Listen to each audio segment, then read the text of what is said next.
नमस्कार, आपण पाहता हिरकणी न्यूज. हिरकणी न्यूज प्रत्येक क्षण ताज्या घडामोडी आणि महत्त्वाच्या प्रत्येक बातमीसाठी नेहमी तत्पर. फडणवीसांच्या खात्यात एसीबीची मोठी कारवाई. 6.37 लाखांची लाच घेताना कक्ष अधिकारी विलास लाड अटकेत. राज्याच्या प्रशासनात पुन्हा एकदा भ्रष्टाचाराचा मुद्दा ऐरणीवर आला आहे. मुख्यमंत्री देवेंद्र फडणवीस यांच्या अखत्यारीतील अर्थ व नियोजन विभागातील कक्ष अधिकारी विलास लाड यांना लाचलुचपत प्रतिबंधक विभागाने रंगेहात अटक केली आहे.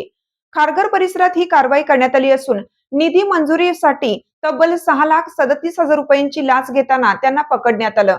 काही दिवसापूर्वीच मंत्री नरहरी झिरवाळ यांच्या कार्यालयातील लिपिकालाही एसीपीने अटक केली होती. त्यामुळे मंत्रालयातील लाचखोरीचा मुद्दा पुन्हा एकदा चर्चेत आला आहे.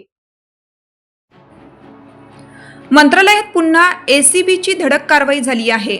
अर्थ आणि नियोजन विभागातील कक्ष अधिकारी विलास लाड यांनी निधी मंजुरीसाठी मोठ्या रकमेची लाच मागितल्याची प्रकार एसीबीकडे करण्यात आली आहे.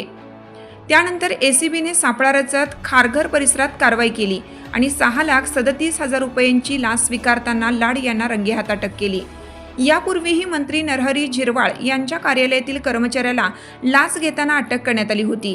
या घटनेनंतर राज्यभर खळबळ उडाली होती आणि विरोधकांनी मंत्री झिरवाळ यांच्या राजीनाम्याची मागणीही केली होती. आता पुन्हा एकदा मंत्रालयातील अधिकाऱ्यांचं नाव समोर आल्याने प्रशासनातील पारदर्शकतेवर प्रश्नचिन्ह निर्माण झाला आहे. मुख्यमंत्री देवेंद्र फडणवीस यांच्या अखत्यारीतील खात्यातच ही कारवाई झाल्याने राजकीय वर्तुळात चर्चांना उधाण आलं आहे. आपल्या हिरकणी न्यूज चॅनलला लाईक करा, शेअर करा आणि सबस्क्राईब करायला विसरू नका आणि रहा अपडेट.